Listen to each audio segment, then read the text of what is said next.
Hello बच्चों, आज हम गुडविल चैप्टर की कुछ इलस्ट्रेशन देखने वाले हैं। देखते हैं ये इलस्ट्रेशन हमसे क्या पूछता है। पवन, नमन और रमन तीन पार्टनर्स हैं जो प्रॉफिट और लॉस इक्वली शेयर करते हैं। उन्होंने एक नया पार्टनर देव को एडमिट करा है बिजनेस में इक्वल शेयर के लिए। इक्वल शेयर मिलेगा देव को। उस पर्पस के लिए एक नया पार्टनर एडमिट करा है। उस पर्पस के लिए फर्म गुडविल की वैल्यू कैलकुलेट करना चाहती है। और कैसे करना चाहती है वो हमें बता रखा है कि पिछले 5 सालों का जो भी एवरेज प्रॉफिट आएगा उसको 4 इयर्स परचेज के हिसाब से गुडविल की वैल्यू कैलकुलेट करी जाएगी। ठीक है बच्चों, हमें पिछले 5 सालों का प्रॉफिट दे रखा है कि पिछले 5 सालों में फर्म ने इतना प्रॉफिट कमाया। बच्चों 31 मार्च 2024 को ध्यान रखना है, यहाँ पे हमें ब्रैकेट में दे रखा है। तो बच्चों इसका मतलब ये है कि इस साल फर्म का लॉस हुआ है। ठीक है बच्चों, आगे हमें बताया हुआ है कि 1 अप्रैल 2023 को फर्म ने 5 साइकिल खरीदी थी 20,000 रुपये की। ठीक है बच्चों, जिनकी कॉस्ट 20,000 रुपये थी, खरीदी थी और उन्हें गलती से रॉन्गली डेबिट कर दिया था। उन्हें गलती से डेबिट कर दिया था ट्रैवलिंग एक्सपेंस में। ठीक है बच्चों, 5 साइकिल खरीदी थी 20,000 रुपये की, जिसे गलती से फर्म ने डेबिट कर दिया ट्रैवलिंग एक्सपेंस अकाउंट में। ठीक है बच्चों, आगे हमें बता रखा है कि इन साइकिल पे डेप्रीसिएशन चार्ज होना था 25% पर एनम के हिसाब से। ठीक है बच्चों, आगे हमें बताया हुआ है कि 15 अक्टूबर 2023 को फैक्ट्री में एक एक्सीडेंट हो गया था, जिसके चलते एक मशीन डैमेज हो गई और बच्चों उसे 20,000 रुपये लगे उसे ठीक कराने के लिए, उसे रिपेयर कराने के लिए। ठीक है बच्चों, एक मशीन डैमेज हो गई थी जिसे 20,000 रुपीज़ लगे ठीक कराने के लिए। और हमें क्वेश्चन में बोला है कि हमें गुडविल की वैल्यू कैलकुलेट करनी है। तो बच्चों करते हैं। तो बच्चों सबसे पहले जो हमें 2024 में ये एडजस्टमेंट दे रखी थी, इन दोनों को ट्रीटमेंट कर लेते हैं ताकि हमारे पास नॉर्मल प्रॉफिट आ जाए और फिर हम गुडविल की वैल्यू कैलकुलेट करें। ठीक है बच्चों, तो सबसे पहले नॉर्मल प्रॉफिट निकाल लेते हैं।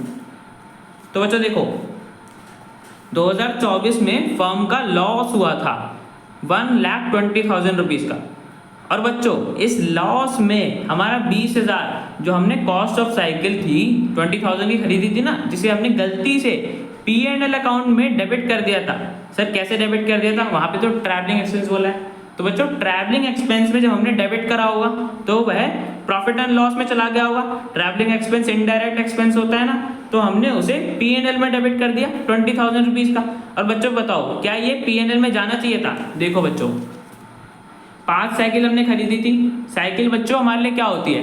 एसेट होती है ना। तो एसेट जब हम खरीदते हैं तो ये तो एसेट अकाउंट में जाना चाहिए था, साइकिल या फिक्स्ड एसेट अकाउंट में जाना चाहिए था ना, जिसे हमने गलती से ट्रैवलिंग एक्सपेंस में डेबिट कर दिया। और बच्चों ट्रैवलिंग एक्सपेंस से ये P&L में चला गया। तो बच्चों P&L में जो ट्रैवलिंग एक्सपेंस हमें शो हो रहा है 20,000 का, तो बच्चों वहाँ पे तो अननेसेसरी शो हो रहा है, वहाँ पे ऐड नहीं होना चाहिए। और बच्चों वहाँ पे शो हो रहा है जिसकी वजह से डेबिट में साइड में शो हो रहा है ना, जिसकी वजह से हमारा लॉस बढ़ गया है। लॉस बढ़ गया है 20,000 रुपये से, जो कि हमें बढ़ के 1,20,000 रुपीज़ दिखा रहा है उस साल के लिए लॉस।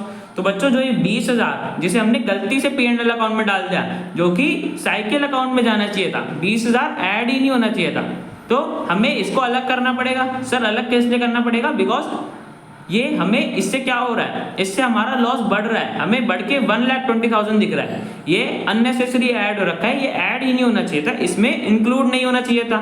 तो बच्चों हमें इसे अलग करना पड़ेगा। तो बच्चों माइनस करेंगे 20,000 तो हमारे पास एक्चुअल लॉस हो जाएगा 1,00,000 रुपीज़ का घट के।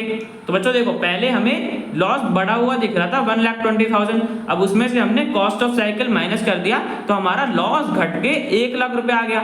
तो बच्चों ये हमारा एक्चुअल लॉस। ठीक है, पहले हमें लॉस ज़्यादा दिख रहा था, बढ़ा हुआ दिख रहा था। ठीक है बच्चों, अब बच्चों देखो जब हमने P&L से साइकिल अकाउंट में ट्रांसफर करा होगा, पहले गलती से P&L में कर दिया था, उसके राइट ट्रांसफर हमें साइकिल अकाउंट में करना था ना। जब हमने उसे साइकिल अकाउंट में ट्रांसफर करा होगा तो बच्चों हमारी एसेट है, और एसेट पे बच्चों क्या करते हैं? सर डेप्रीसिएशन चार्ज करते हैं। डेप्रीसिएशन बच्चों हमें किस क्वेश्चन में कितना बोला हुआ है? 25% बोला हुआ है, तो हम डेप्रीसिएशन चार्ज करेंगे। 25% बच्चों कैलकुलेट करो 20,000 का, तो पूरे साल का 5,000 आ जाएगा। ठीक है बच्चों, पूरे साल का 5000 आ गया। और बच्चों डेप्रिसिएशन हमारे लिए क्या होता है, एक्सपेंस होता है ना, और सारे एक्सपेंसेस से क्या होता है, पहले से बच्चों देखो हमारा लॉस है 1 लाख रुपए का, सारे एक्सपेंसेस से हमारा लॉस बढ़ जाता है, तो डेप्रिसिएशन भी एक्सपेंस है। अब हमें डेप्रिसिएशन चार्ज करना है, हमारा पहले से ही लॉस है तो लॉस बच्चों और बढ़ जाएगा। ठीक है बच्चों, जब हम साइकिल पे डेप्रिसिएशन चार्ज करेंगे, पहले से ही लॉस है तो वो लॉस और ज्यादा बढ़ जाएगा डेप्रिसिएशन चार्ज करने के बाद।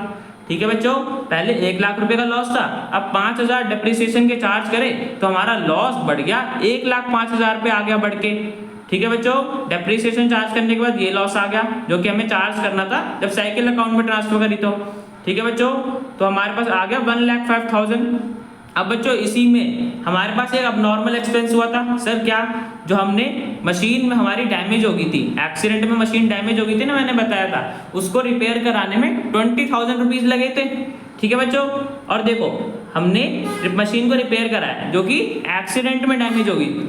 तो बच्चों ये तो हमारे लिए अब नॉर्मल एक्सपेंस हो गया ना, जो कि नॉर्मल कोर्स ऑफ बिजनेस में नहीं आता, जो रेगुलर नेचर का नहीं होता, जो रेगुलरली नहीं होता। तो बच्चों अब नॉर्मल एक्सपेंसेस हमारे नॉर्मल कोर्स ऑफ बिजनेस में नहीं आते, तो हम इन्हें नॉर्मल प्रॉफिट में भी काउंट नहीं कर सकते। बिकॉज देखो इनसे क्या हो रहा है, 20,000 का हमारा इसमें लॉस और बढ़ गया 20,000 से। जब हमने अब नॉर्मल एक्सपेंसेस रिपेयर चार्ज करा होगा तो उससे क्या होगा, हमारा लॉस और ज्यादा बढ़ जाएगा, बल्कि ये तो चार्ज होना ही नहीं था, बिकॉज ये नॉर्मल कोर्स ऑफ बिजनेस में नहीं आता, ये रेगुलर नेचर का नहीं होता। और हमें निकालना क्या है, हमें तो नॉर्मल लॉस निकालना है, एक्चुअल लॉस निकालना है, जिसमें सिर्फ नॉर्मल कोर्स ऑफ बिजनेस की ट्रांजैक्शंस आएंगी। तो बच्चों ये तो अननेसेसरी ऐड हो रहा है, और इससे क्या हो रहा है, इससे हमारा लॉस और बढ़ा हुआ दिख रहा है और ज्यादा दिख रहा है, बिकॉज इसमें ये इंक्लूडेड है, जबकि ये इंक्लूडेड नहीं होना चाहिए, ये अननेसेसरी ऐड हो रखा है, तो हमें इसे अलग करने के लिए माइनस करना पड़ेगा। तो बच्चों 1,05,000 में से 20,000 माइनस करोगे तो हमारा लॉस 85,000 आ जाएगा। ठीक है बच्चों, पहले हमारा लॉस बढ़ा हुआ दिख रहा था, 1,05,000 दिख रहा था, अब हमने इसमें से अब नॉर्मल एक्सपेंस माइनस करा तो वो लॉस हमारा घट के 85,000 आ गया। ठीक है बच्चों, तो हमारा नॉर्मल लॉस हो गया, एक्चुअल लॉस हो गया उस साल के लिए 85,000। ठीक है बच्चों, तो हमें पता है कि उस साल हमारा एक्चुअल लॉस कितना हुआ था, तो अब हम एवरेज प्रॉफिट निकाल सकते हैं। तो बच्चों देखो 2020 में इतना प्रॉफिट था, 2021 में इतना था, 2022 में इतना था, 2023 में इतना था, और 2024 में अभी हमने कैलकुलेट करा 85,000 का आया था। ठीक है बच्चों, लॉस अभी हमने कैलकुलेट करा उस साल के लिए, एक्चुअल लॉस 85,000 का था। अब बच्चों हम कैसे निकालते हैं एवरेज प्रॉफिट, सर सारे प्रॉफिट को पहले टोटल करते हैं, फिर नंबर ऑफ ईयर से डिवाइड कर देते हैं। तो बच्चों टोटल करा तो हमारे पास 2,50,000 आ गया। ठीक है बच्चों, 2,50,000 आया, अब हमने उसे नंबर ऑफ ईयर से डिवाइड कर दिया, पिछले 5 सालों का बोला था तो 5 से डिवाइड कर दिया, तो हमारे पास बच्चों डिवाइड करने पे 51,000 आ गया एवरेज प्रॉफिट। अब बच्चों में एवरेज प्रॉफिट पता है तो हम गुडविल की वैल्यू कैलकुलेट कर सकते हैं। देखो बच्चों गुडविल का फॉर्मूला क्या होता है, average profit multiply number of years purchase, जो कि हमें क्वेश्चन में 4 ईयर परचेज बोला था तो 4 हो गया, एवरेज प्रॉफिट को मल्टीप्लाई कर दिया 51,000 मल्टीप्लाई बाय में 4, तो हमारे पास गुडविल की वैल्यू आ गई 2,04,000। ठीक है बच्चों, गुडविल की वैल्यू आ गई और ये क्वेश्चन हमारा कंप्लीट हो गया। मिलते हैं नेक्स्ट वीडियो में।